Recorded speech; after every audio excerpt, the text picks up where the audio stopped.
Everyone, how are you to all? I hope so you are doing well. My name is Renu. आज का जो topic है सीटेक का, जो बहुत ही इम्पोर्टेंट है हिंदी पैडोलॉजी के लिए। इस टॉपिक को हमेशा से 1 या 2 नंबर के क्वेश्चन पूछे जाते हैं। ठीक है, इस चीज़ का ध्यान में रखिए।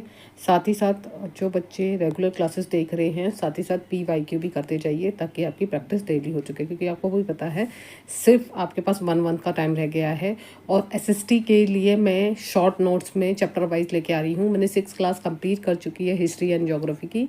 सिविक्स के लिए भी शॉर्ट नोट्स मिलेंगे आपको, उसमें ही कवर करवा दूँगी। ठीक है, वो आज से ही क्लास स्टार्ट होगी। ठीक है, 7th क्लास की। आज हम जो पढ़ने जा रहे हैं, जिसका चैप्टर का नाम है, ये है भाषा शिक्षण में त्रुटियाँ। और हमारा दूसरा टॉपिक है कठिनाइयाँ या विकार। ये सिर्फ एक ही टॉपिक है, लेकिन यहाँ पे अलग अलग चीज़ें दिखाई जा रही हैं, तो उसी को ध्यान में रखना है। ठीक है, सबसे पहले हम परिचय पढ़ लेते हैं। त्रुटियाँ आप सभी को पता है कि जब भाषा शिक्षण करते हैं कुछ ना कुछ त्रुटियाँ आती हैं, कठिनाई आती है और कुछ विकार आते हैं। उसको हम समझते हैं 1 बाय 1। लिखा है कि भाषा सीखने और सिखाने की प्रक्रिया, यानी कि एक ऐसा प्रोसेस है जिसमें हमें सीखना भी है और सिखाना भी है। और विद्यार्थियों को यानी शिक्षार्थियों को कई प्रकार की त्रुटियाँ यानी कि एरर आते हैं, कठिनाइयाँ आती है, डिफ़िकल्टीज आती हैं। और विकार मतलब डिसऑर्डर होते हैं का सामना करना पड़ता है। कई बार होता है कि आपने देखा होगा किसी को पढ़ने में थोड़ी सी शब्द को एक साथ रिपीट करते हैं, या शब्द कुछ भी जो पढ़ना चाहते हैं उनकी टंग से नहीं होता, तो ऐसे छोटे छोटे विकार हैं। इनका ज्ञान शिक्षक को शिक्षण को अधिक प्रभावी और समावेशी बनाने में सहायता करता है। इन त्रुटियों को हमें दूर करना है। सबसे पहले इसके महत्व को समझ लेते हैं। शिक्षार्थी की वास्तविक जो भी इसकी प्रॉब्लम्स है उसको समझना है, उसकी पहचान करनी है। सबसे पहला है डायनोस जो टेस्ट होता है, जिसमें हम पता चलता है कि बच्चे कितनी कैपेबल नहीं है, मतलब कितना उसने समझा है और कितना उसको समझ में आया है। दूसरा पॉइंट है उचित शिक्षण रणनीति का चयन करने में मदद मिलती है। ठीक है, थर्ड पॉइंट है भाषा अधिगम को प्रभावी और रुचिकर बनाया जा सकता है। ये चीज़ सब बनाने के लिए सबसे पहले ये तीनों महत्व बहुत इंपॉर्टेंट है। सबसे पहले उसकी पहचान करना, फिर उसमें पहचान करने के बाद जो भी उसने नीति चुनी है, जो भी उसने अपने लिए कार्य चुना है, उसमें थोड़ी सी हेल्प करना, टीचर की भूमिका होती है इसमें। और भाषा शिक्षण को प्रभावी और रुचिकर बनाया जा सकता है। ठीक है, ये तीनों पॉइंट है। अब सबसे पहले पढ़ते हैं त्रुटियाँ क्या होती हैं। 1 बाय 1 तीनों के बारे में हम डिस्कस करेंगे। त्रुटियाँ का मतलब होता है कोई भी एरर आ रहा है या वह कोई भी गलतियाँ जो भाषा के ज्ञान की कमी और नियमों को गलत समझ या अभ्यास की कमी के कारण होता है। ये प्रायः शिक्षण द्वारा सुधारी जा सकती है। ठीक है, शिक्षण द्वारा, टीचिंग द्वारा इन एरर को हम बार बार में सुधार सकते हैं। इसके प्रकार अलग अलग होते हैं, हम समझ लेते हैं। ये हिंदी पैडोलॉजी है, तो इसलिए हिंदी के लिए ध्यान में रखना। जैसे वर्तनी संबंधी त्रुटियाँ होती है, जैसे विद्यालय की जगह विद्यालय, मतलब गलत गलत शब्द बोल देते हैं, यहाँ पे मैंने लिखना कर देते हैं। तो इस तरीके के जो शब्द होते हैं, कई बार विद्यालय को विद्यालय इस तरीके से भी लिख जाते हैं बच्चे, लेकिन जो उसकी फॉर्मेशन होती है बोलने में, लिखने में इनकी फॉर्मेशन होती है, वो गलत लिख देते हैं। उसको त्रुटियाँ करना है ऐसी। या व्याकरण संबंधी त्रुटियाँ हो सकती हैं। ठीक है, मैं जाता हूँ, अब मैं जाता हूँ, अगर मैं राम जाता है, कुछ भी ऐसी त्रुटियाँ जिसकी जगह पे मैं जाता हूँ, तो यहाँ पे छोटी छोटी मात्राओं की गलती होती है, छोटी छोटी शब्दों की गलती होती है, तो उसको कहते हैं। शब्द चयन करने में, जैसे कि वह सुबह गुस्सा है की जगह पे वह बहुत क्रोधित है, ऐसे शब्द भी यूज़ करना, इसमें भी कई बार त्रुटि आ जाती है। वाक्य संरचना आदि संबंधी पता है कि वाक्य कुछ उल्टा सीधा भी लिख सकते हैं, वो संबंधी त्रुटियाँ हो जाती थी। राम गया बाजार, अब राम बाजार गया, ये भी हो सकती है इसकी जगह पे। और उच्चारण संबंधी त्रुटियाँ होती है, जैसे बहुत सारे बच्चे श को स पढ़ते हैं और स को श पढ़ते हैं, तो इसकी उच्चारण संबंधी त्रुटियाँ भी बच्चों में होती है, तो इस चीज़ का ध्यान में रखना है। इसके कारण क्या हो सकते हैं, सबसे पहला कारण देख लेते हैं। जितने भी भाषा के नियम का ज्ञान ना होना, सबसे बड़ा इम्पोर्टेंट कारण यही है कि बच्चों को भाषा के ज्ञान का इम्पोर्टेंट, मतलब जो भी इसकी भाषा है, जो भी इसके नियम है, उसका पूरा ठीक तरीके से उसे ज्ञान नहीं है। मातृभाषा का प्रभाव भी पड़ता है, कहीं ना कहीं इसको ऐसा इन्वायरमेंट मिलता है जिससे कि वो शब्द वो वही बोले जा रहे हैं जो उसने सीखा है अपनी मातृभाषा। अभ्यास की कमी होना बहुत ही इंपॉर्टेंट है। अगर ज़्यादा से ज़्यादा प्रैक्टिस नहीं कराई गई है या ज़्यादा से ज़्यादा अभ्यास नहीं कराया है, तो ये प्रॉब्लम हो सकती है। शिक्षण में एक रस विधि का मतलब है कि एक ही तरीके से आपने जितनी भी विधियाँ उनको एक ही तरीके से कराना। ठीक है, कहलाने का मतलब है जैसे मान लो आगमन विधि है, या अगर निगमन विधि है, इसके बाद संप्रेक्षण विधि है, फिर हम कहते हैं ना उसके अलावा हमारी व्याकरण संबंधी विधियां हैं, तो इनको एक ही तरीके से एक रस का मतलब याद है यहाँ पे एक ही तरीके से कराए जा रहे हैं, तो ये नहीं करना। ध्यान व रुचि का भाव, क्योंकि पूरी तरीके से हमने ध्यान नहीं दिया जिस समय भाषा सिखा रहे थे बच्चों को, हो सकता है कि उस समय वो भाषा नहीं ठीक कर पाया हो, ये सारी उसकी रुचि ना हो, ये भी बहुत इंपॉर्टेंट। इसको दूर करने के उपाय बहुत ही सिंपल है, टूटी विश्लेषण करके सही रूप से अवगत कराना, जो भी उसके एरर आ रहे हैं उसको सही तरीके से बताना। जैसे स को स नहीं पढ़ते, स को स पढ़ते हैं, श को श पढ़ते हैं, साउंड से ही पता चलता है। बहुत सारे बच्चे इससे प्रोनाउंसिएशन जिसे कहते हैं उच्चारण करने में कहीं ना कहीं गलती करते हैं। नियमित रूप से इनको अभ्यास कराई जाए क्लास में। पुनरावृत्ति मतलब है दोबारा दोबारा दोहराना, ठीक है। और उपयुक्त और संदर्भित उदाहरण देना, जो भी इसके लिए शब्द यूज़ करा जा रहा है उसको ठीक तरीके से उच्चारण करना और ठीक तरीके से उसको बताना। रचनात्मक गतिविधियाँ की यानी कि ज़्यादा से ज़्यादा क्रिएटिविटी तरीके से उसको समझाना, उसको शब्दकोश का ज्ञान देना, और शब्दकोश के बाद भी साथ ही ब्लैक बोर्ड पर जितना हो सके उसको बार बार में उस शब्द का उच्चारण करना और लिख के दिखाना। तो ये सारी चीज़ें बहुत हैं। उसको मोटिवेशन करना कि हाँ वेरी गुड, आपने इस बार सही लिखा, नेक्स्ट टाइम से आगे भी आप अच्छा लिखते रहोगे। मोटिवेशन करना, आलोचना कभी भी नहीं करनी चाहिए, नेगेटिव सेंस में आती है, ठीक है। ये पॉइंट है इसको दूर करने के। जैसे सपोज गलत है, मैं स्कूल जाता है, नहीं मैं स्कूल जाता हूँ, ठीक है। गलत क्या है, वह लोग आ रहे हैं, नहीं वे लोग आ रहे हैं, क्योंकि वह लोग की बात नहीं हो रही, बहुत 3 या 4 जने की बात हो रही है, तो ये शब्द है।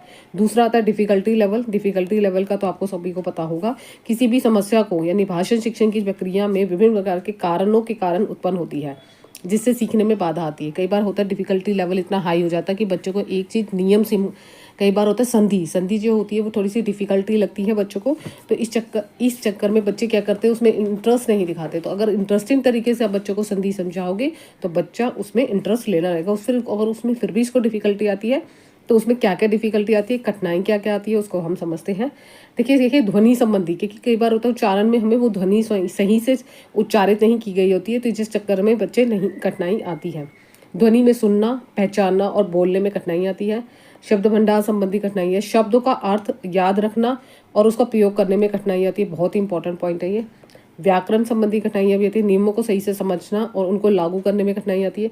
पठन संबंधी कठिनाइयाँ आती है, अक्षरों शब्दों को सही प्रचार नहीं कर पाते, पढ़ने में धीमापन होता है। कोई बच्चा देखा है स्लो लर्नर है, स्लो लर्नर का मतलब ये नहीं है कि उसको प्रैक्टिस नहीं करानी है, बल्कि उसको डेली उस शब्दों की एक पेज डेली इसको डेली, चाहे छोटे बच्चा हो चाहे बड़ा हो, जिसको स्लो लर्नर है उसको हमेशा डेली एक दिन बिल्कुल रीडिंग करानी चाहिए। और राउंड रीडिंग कहते हैं कि मन मन में पढ़ाना चाहिए, लेकिन जब स्लो लर्नर होते तो उनको जोर जोर से, ताकि पता चल सके वो शब्द को कैसे पढ़ा है।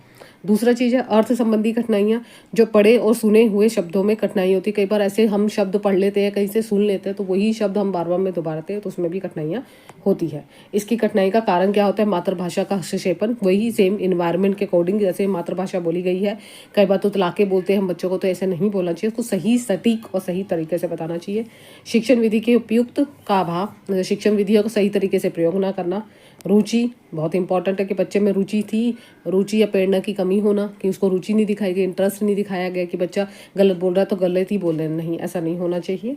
सामाजिक, आर्थिक और पारिवारिक कारण बहुत इंपॉर्टेंट पॉइंट है ये। कक्षा का वातावरण और साधनों की कमी ऑब्वियसली है। जब आप बच्चे को प्रॉपर तरीके से चित्र, चार्ट, प्रोजेक्टर, टीएमएल जो चीज़ यूज़ कर सकते हैं, बच्चों को जितनी इजी तरीके से समझा सकते हैं, खेल की विधि में समझा सकते हैं, समूह में समझा सकते हैं, ये सारी चीज़ें नहीं दिखाते हैं तो तभी भी कठिनाई होती है। इसको दूर करने के ये तरीके ही है, बच्चे को जितने भी टीचर्स हैं, वो जितने भी शिक्षार्थी हैं, जितने भी उनको रुचि दिखाइए बच्चों के अंदर, वो अपने आप ही टीचिंग को अलग अलग तरीके से बताइए, वो बच्चा अपने आप ही लगा। जैसे कहानी हो गया, प्ले में मैथड हो गया, बहुत सारे मेथड होते हैं जो हम यूज़ करके अपनी हिंदी टीचिंग को और अच्छी परफेक्ट बना सकते हैं।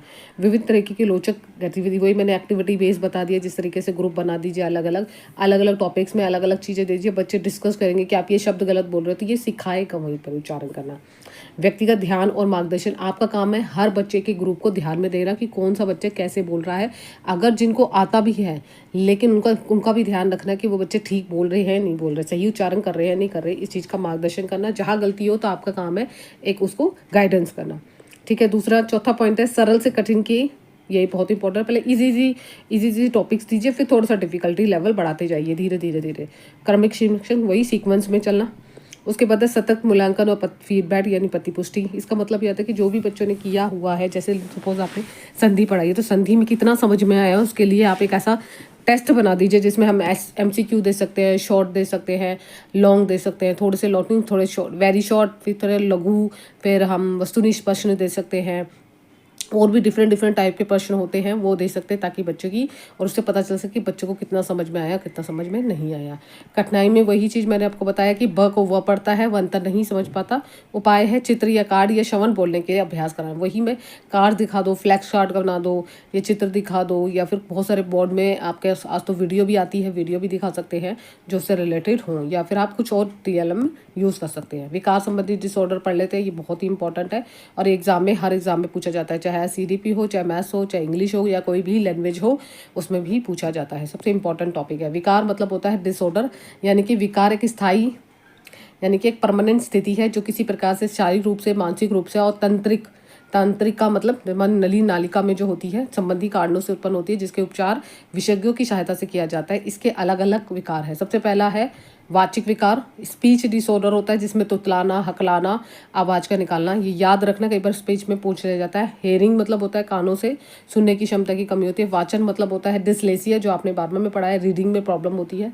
लेखन संबंधी डिसग्राफिया होती है। ग्राफिया मतलब होता है लिखना। तो इस पॉइंट को ध्यान में रखना, तभी ये पेपर में आपको ईजिली समझ में आएगा। फिर रहता है भाषा विकार संबंधी, यानी कि लैंग्वेज डेवलपमेंट डिसऑर्डर। भाषा के विकास में भी कई बार देरी होती है, बच्चा धीरे धीरे चीज़ों को सीखता है, तो उसमें भी होता है। इसके लक्षण क्या होते हैं? बार बार में बच्चा बोलने में रुक रुक कर बोलना, ना बोल पाना, ठीक ठीक से अटकना, अक्षरों और शब्दों का उल्टा पुल्टा पढ़ना, लिखने में अधिक कठिनाई होना, सुनने के बाद भी ना समझ पाना।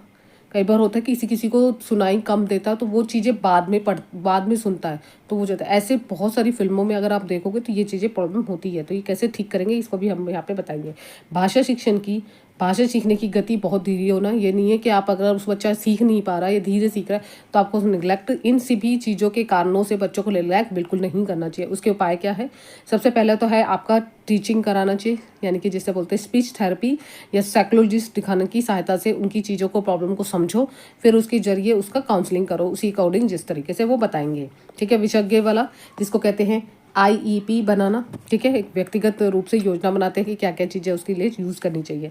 सहायक तकनीकी व उपकरण का उपयोग करना, जितने हो सके उसके TML जिस अकॉर्डिंग वो चाहता है उसके अकॉर्डिंग होना।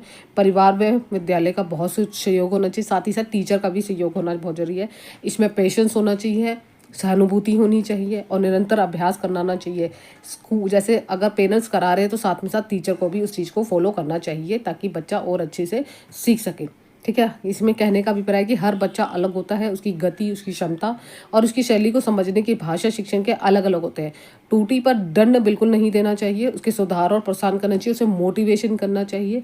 हाँ, यू कैन डू इट, यानी कि आप कर सकते हो। तो ये तीनों पॉइंट थे जो बहुत इंपॉर्टेंट है। छोटे छोटे मैंने कंसेप्ट के रूप में लिए हैं ताकि आपका टूटी मतलब मैंने बता दिया कि भाषा की कमी या अभ्यास के कारण होने वाली गतियाँ ये शिक्षण से सुधारी जा सकती हैं। दूसरा है कठिनाई, डिफिकल्टी क्या होती है? दिगम प्रक्रिया में आने वाली जितनी भी समस्या होती है, लर्निंग में जितनी भी समस्या होती है उसका उचित शिक्षण विधि से कम किया जा सकता है। विकार मतलब होता है शरीर या मानसिक रूप से उत्पन्न स्थायी रूप से, कुछ परमानेंट होती है, कुछ टेम्परेरी भी होती है, जिसको हम जल्दी से ही ऑर्डर मतलब उसकी प्रॉब्लम्स को पहचान कर उसको सोल्यूशन निकाल सकते हैं। इनकी उसके विकार को पहचान कर उसका सोल्यूशन जैसे विशेषज्ञ की सहायता से प्रबंध करा सकते हैं। और भी होते हैं जैसे साइकोलॉजिस्ट होते हैं, इनके लिए एजुकेशन के लिए, तो उनकी चीज़ों को कि कुछ भी प्रॉब्लम आ रही है कि बच्चा कई बार होता है पढ़ना चाहता है उस सब्जेक्ट को लेकिन नहीं पढ़ता, हो सकता है कि उसे टीचर से डर हो या फिर कुछ भी हो सकता है, वट ये कुछ मैं किसी टीचर के लिए नहीं कह रही, वैसे ही वट कुछ भी प्रॉब्लम हो सकती है। तो इस चीज़ को समझना है और उसको दूर करने की कोशिश करनी है। सबसे पहले है सही पहचान, सही रणनीति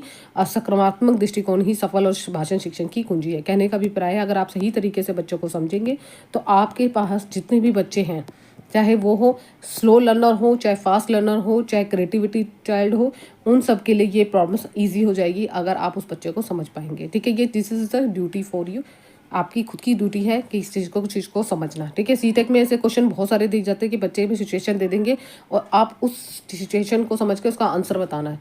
आप अपने खुद के आंसर नहीं लगाओगे, बच्चे के अकॉर्डिंग आंसर लगाओगे तो ही आप लगा पाओगे, वरना अदरवाइज रॉन्ग हो जाएगा। ठीक है, ये शॉर्ट वीडियो थी। आज की वीडियो में इतना ही, मिलते हैं नेक्स्ट वीडियो में नेक्स्ट टॉपिक के साथ। Bye bye, take care, have a nice day. और ज़्यादा से ज़्यादा प्लीज़ लाइक कर दीजिए, शेयर कर दीजिए वीडियो उन बच्चों के लिए जिनको बहुत ज़्यादा नीड है और फर्स्ट टाइम दे रहे हैं। और आपको भी पता है कि जितने भी गवर्नमेंट जॉब लगे हुए हैं उनको CTEC पास करना कंपलसरी हो गया है और आपके लिए टाइम बढ़ा दिया गया है। तो इसलिए प्लीज़ अपनी जल्दी से जल्दी इस CTEC एग्ज़ाम को करिए और अपनी जॉब को सिक्योर करिए। क्योंकि आपकी एक तैयारी से आपका भविष्य बहुत अच्छा हो सकता है, आपका इन फ्यूचर बहुत अच्छा हो सकता है, क्योंकि ये एग्ज़ाम देना सभी के लिए कंपल्सरी है। थैंक यू सो मच, मिलते हैं नेक्स्ट वीडियो में। Bye bye, take care, have a nice.